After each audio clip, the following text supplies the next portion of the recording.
ಎಲ್ಲರಿಗೂ ಶರಣಾರ್ಥಿಗಳು. ನಾನು ಶ್ರೀ ಗುರು ಬಸವ ನಾಗಿದೇವ ಶರಣರು, ಶ್ರೀ ಜಗದ್ಗುರು ಛಲವಾದಿ ಗುರುಪೀಠ, ಚಿತ್ರದುರ್ಗ.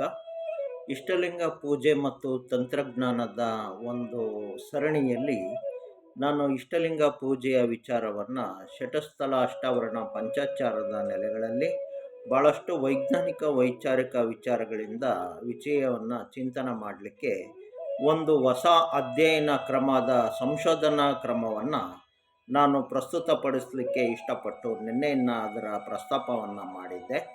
ಆ ಟೈಟ್ಲನ್ನು ಹೇಳಿದ್ದೆ, ನವವರ್ಗದ ಸಮಗ್ರ ಸಮಚಯ ಅಂತಕ್ಕಂಥ ಮಾತನ್ನು ಹೇಳಿದ್ದೆ. ಇವತ್ತು ಆ ಸರಣಿಯನ್ನು ಮುಂದುವರಿಸ್ತಾ ಇದ್ದೀನಿ. ಇವತ್ತು ಭಾಳ ವಿಶೇಷವಾದಂಥ ದಿನ ಅಂತ ಹೇಳಲಿಕ್ಕೆ ಇಷ್ಟಪಡ್ತೇನೆ. ಅಂಥ ವಿಶೇಷ ದಿನದ ಈ ವಿಡಿಯೋವನ್ನು ನೋಡ್ತಾ ಇರ್ತಕ್ಕಂಥವ್ರಿಗೆಲ್ಲರಿಗೂ ಕೂಡ ಹೃತ್ಪೂರ್ವಕವಾದಂಥ ಶರಣಾರ್ಥಿಗಳು, ಸುಸ್ವಾಗತ. ಹಾಗೆ ಇದು ತಮ್ಮ ಜೀವಮಾನವನ್ನು ಉಪಜೀವನವನ್ನು ಬದಲು ಮಾಡ್ತಕ್ಕಂಥ ವಿಚಾರ ಆಗಿದೆ. ಈ ಇಷ್ಟಲಿಂಗ ಪೂಜೆ ಅಂತಕ್ಕಂಥದ್ದು ಒಂದು ಯುಕ್ತಿ ಸಾಧನವಾಗಿದೆ. ಇದರ ಬಳಕೆಯಿಂದ, ಈ ಸಾಧನದಿಂದ ನಮ್ಮ ಜೀವನ ಉಪಜೀವನದ ಕಾರ್ಯಕಾರಣ ಸಂಬಂಧಗಳನ್ನು ತಿಳಿದುಕೊಂಡು ನಮ್ಮ ಆಯಸ್ಸು, ಆರೋಗ್ಯ, ಐಶ್ವರ್ಯವನ್ನು ಹೆಚ್ಚು ಮಾಡ್ಕೊಳ್ತಕ್ಕಂಥ ಬಸವಾದಿ ಶಿವಶರಣರ ಈ ಜ್ಞಾನದ ವಿಕಾಸಕ್ಕೆ ನಾವೆಲ್ಲರೂ ಕೂಡ ಹೃತ್ಪೂರ್ವಕವಾಗಿ ತಲೆಬಾಗಿ ಶರಣಾರ್ಥಿಗಳನ್ನು ಸಲ್ಲಿಸಿ ಆ ಪಾಠವನ್ನು ಇವತ್ತು ಅಮೋಘವಾದಂಥ ಪ್ರಾರಂಭದ ದಿನ.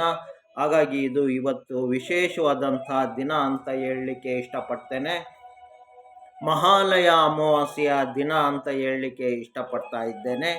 ಹಾಗೆ ಇದು ನಮ್ಮ ಆಯಸ್ಸು, ಆರೋಗ್ಯ, ಐಶ್ವರ್ಯವನ್ನು ಹೆಚ್ಚು ಮಾಡೋದ್ರ ಜೊತೆಗೆ ನಮ್ಮನ್ನು ವೈಯಕ್ತಿಕವಾಗಿ ಜ್ಞಾನಿಗಳು, ವಿಜ್ಞಾನಿಗಳು, ತತ್ವಜ್ಞಾನಿಗಳಾಗಿ ಶರಣರಾಗಿ ಮಾಡ್ತಕ್ಕಂಥ ಈ ವಿಚಾರ ಸಂಕಿರಣ ಸರಣಿಗೆ ಮತ್ತೊಮ್ಮೆ ಎಲ್ರಿಗೂ ಕೂಡ ಸುಸ್ವಾಗತವನ್ನು ಬಯಸಿ ಇವತ್ತು ಅಮೋಘವಾದಂಥ ನವವರ್ಗದ ಸಮಗ್ರ ಸಮಚಯದ ಪಾಠದ ಸರಣಿಯನ್ನು ಮೊದಲ ದಿನವನ್ನು ವಿಶೇಷವಾದಂಥ ದಿನ, ಸುವರ್ಣಾಕ್ಷರಗಳಲ್ಲಿ ಬರೆದಿರ್ತಕ್ಕಂಥ ದಿನ, ಲಿಂಗಾಯತ ಧರ್ಮದ ಅಭೂತಪೂರ್ವವಾದಂಥ ದಿನ ಅಂಥೇಳಿ ನಾನಿವತ್ತು ನನ್ನ ಜೀವಮಾನದಲ್ಲಿ ಸ್ಮರಿಸಲಿಕ್ಕೆ ಇಷ್ಟಪಡ್ತಾ ಇದ್ದೇನೆ.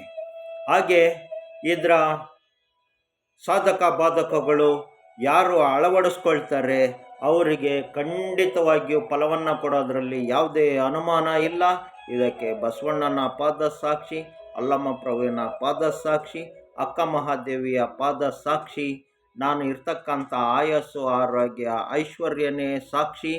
ಅಲ್ಲಮ್ಮ ಪ್ರಭುಗಳು ಹೇಳಿದ್ದಾರೆ, ನಿನ್ನೊಡವೆ ಎಂಬುದು ಜ್ಞಾನರತ್ನ, ಅಂಥ ರತ್ನವ ಕೆಡಗೊಡದೆ ನೀ ಧರಿಸಿದೆಯಾದಡೆ ನಿನ್ನಂಥ ಸಿರಿವಂತರಿಲ್ಲ ಅಂತಕ್ಕಂಥ ಮಾತನ್ನು ಹೇಳಿದ್ದಾರೆ.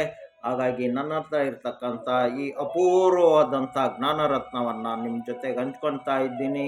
ಹಾಗಾಗಿ ದಿನವನ್ನು ನಾನು ಸುವರ್ಣಾಕ್ಷರದಲ್ಲಿ ಬರೆದಿಡೋವಂಥ ದಿನ ಅಂತ ಹೇಳ್ತಾ ಇದ್ದೀನಿ. ಈಗ ಪ್ರಾರಂಭ ಮಾಡ್ತಾ ಇದ್ದೀನಿ. ಇಷ್ಟಲಿಂಗ ಅಂತಕ್ಕಂಥ ವಿಚಾರದಿಂದ ನಾವು ಏನನ್ನು ಕರೆದಿದ್ದೀವಿ ಅಂದರೆ, ಇದನ್ನು ಗುರು ಮೂಲಕ ತೆಗೆದುಕೊಂಡಿರ್ತಕ್ಕಂಥದ್ದು ಇಷ್ಟಲಿಂಗ. ಇದನ್ನು ನಮ್ಮ ಎದೆ ಮೇಲೆ ಧರಿಸ್ಕೊಂಡು ಪೂಜೆ ಮಾಡಬೇಕಾದಾಗ ಕರಸ್ಥಲದಲ್ಲಿ ಇಟ್ಕೊಂಡು ಅದಕ್ಕೆ ನಾವು ಅರ್ಚನೆಯನ್ನು ಮಾಡ್ತಕ್ಕಂಥದ್ದನ್ನು ನಾವು ಸರಳ ಸಜ್ಜನಿಕೆಯಾದಂಥ ರೀತಿಯಲ್ಲಿ ಆ ಬಸವಣ್ಣನವರನ್ನು, ಬಸವಾದಿ ಶಿವಶರಣರನ್ನು ನೆನೆದುಕೊಳ್ತಾ ವಚನಗಳನ್ನು ಆಯ್ಕೆ ಮಾಡಿಕೊಂಡು ಶಿವಪೂಜೆಯನ್ನು, ಶಿವಯೋಗವನ್ನು, ಇಷ್ಟಲಿಂಗ ಅರ್ಚನೆಯನ್ನು ಮಾಡ್ತಕ್ಕಂಥ ವಿಚಾರ ಒಂದು ರೂಢಿಯಲ್ಲಿದೆ, ಪದ್ಧತಿಯಲ್ಲಿದೆ. ಹಾಗೆ ಇವತ್ತು ನಾವು ಏನು ಇದು ಪಾಠವನ್ನು ಪ್ರಾರಂಭ ಮಾಡಿದ್ದೀವಿ, ಇದು ಇಷ್ಟಲಿಂಗ ಅಂತಕ್ಕಂಥ ವಿಚಾರವನ್ನು ತೆಗೆದುಕೊಂಡ್ರೆ ಇದರಲ್ಲಿ 101 ಸ್ಥಳಗಳನ್ನು ನಾವು ಕಾಣ್ತಾ ಇದ್ದೀವಿ. ಇಷ್ಟಲಿಂಗ, ಪ್ರಾಣಲಿಂಗ, ಭಾವಲಿಂಗಗಳ ಸಾಧನಾ ಕ್ರಮದಲ್ಲಿ ಇವತ್ತು ಆ ಇಷ್ಟಲಿಂಗದ ಸಾಧನೆಗೆ ನಾವು ಭಕ್ತ ಸ್ಥಳ ಮತ್ತು ಮಹೇಶ ಸ್ಥಳ ಅಂತಕ್ಕಂಥ ಶಟಸ್ಥಲದ 2 ಸ್ಥಳಗಳು ಇದಕ್ಕೆ ಅನ್ವಯ ಆಗ್ತವೆ. ಇವೆರಡೂ ಸ್ಥಳಗಳು ಸೇರಿದ್ರೆ ಇಷ್ಟಲಿಂಗ ಪೂಜೆ ಆಗತ್ತೆ, ಇಷ್ಟಲಿಂಗ ಅರ್ಚನೆ ಆಗತ್ತೆ, ಇಷ್ಟಲಿಂಗ ಪೂಜನೆಯ ವಿವೇಚನೆಯೂ ಕೂಡ ಆಗತ್ತೆ, ವಿವೇಕನೂ ಕೂಡ ಆಗುತ್ತೆ ಅಂತ ಹೇಳಲಿಕ್ಕೆ ಇಷ್ಟಪಡ್ತೇನೆ. ಹಾಗಾಗಿ ಇದಕ್ಕೆ ಸಂಬಂಧಿಸಿದಂಥ ಅಂಗಸ್ಥಳಗಳು 15 ಇದ್ದಾವೆ. ಭಕ್ತ ಸ್ಥಳಕ್ಕೆ ಸಂಬಂಧಿಸಿದಂಥ ಅಂಗಸ್ಥಳಗಳು. ಈ ಅಂಗಸ್ಥಳಗಳು ಯಾವುವು ಅಂದರೆ, ಮೊದಲನೇದೇ ಪಿಂಡ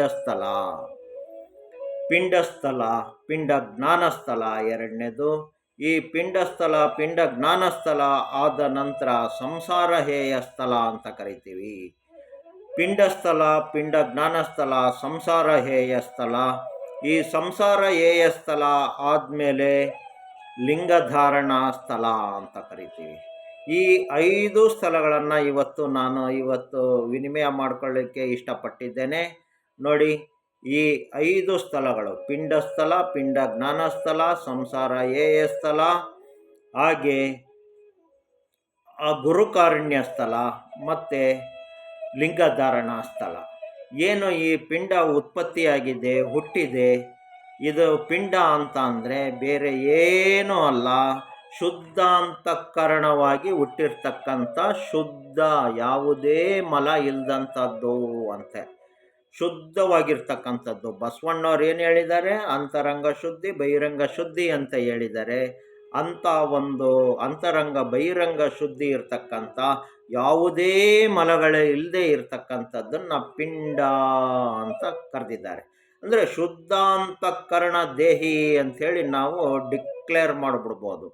ಆದರೆ ಈ ಥರದಲ್ಲಿ ಎಷ್ಟು ಜನ ಹುಟ್ಟಿದ್ದಾರೆ ಅಂತಂದರೆ ಕೇವಲ ಕೆಲವು ಜನರು ಮಾತ್ರ ಹುಟ್ಟಿದ್ದಾರೆ. ಮತ್ತು ಭಾಳ ಜನ ಈಗ ಹುಟ್ಟಿಲ್ಲ ಅನ್ನೋದಾದರೆ ಹೇಗೆ ಮಾಡಬೇಕು ಅಂತಂದರೆ, ಆ ಥರ ವ್ಯತ್ಯಾಸವಾಗಿ ಹುಟ್ಟಿಲ್ಲ, ಪಿಂಡ ಹುಟ್ಟಿಲ್ಲ ಅಂತಂದರೆ ಅದನ್ನು ಶುದ್ಧ ಮಾಡೋದಕ್ಕೋಸ್ಕರ ಸುಲಭವಾದಂಥ ಒಂದು ಯುಕ್ತಿ ಇಷ್ಟಲಿಂಗ ಪೂಜೆ, ಇಷ್ಟಲಿಂಗ ಸಾಧನೆ. ಅಂಥ ಶುದ್ಧಾಂತಃಕರಣ ದೇಹಿ ಹೇಗೆ ಪಿಂಡ ಅಂತಕ್ಕಂಥದ್ದು, ಅದರ ಜ್ಞಾನ ಹೇಗೆ ಅಂತಕ್ಕಂಥದ್ದು, ಇದರಿಂದ ಸಂಸಾರ ಹೇಯ ಸ್ಥಳ ಅಂತ ಅಂದರೆ ನಾವು ಹುಟ್ಟು ಸಾವಿನಲ್ಲಿ ಹೇಗೆ ಬಂದಿದ್ದೇವೆ ಅನ್ನೋದನ್ನು ಸಂಸಾರ ಅಂಥೇಳಿ ಶರಣರು ಕರೆದಿದ್ದಾರೆ. ಹೆಂಡತಿ ಮಕ್ಕಳು ಮನೆ ಮಂತೆನ ಇರುವಂಥ ಸಂಸಾರ ಅಲ್ಲ, ನಾವು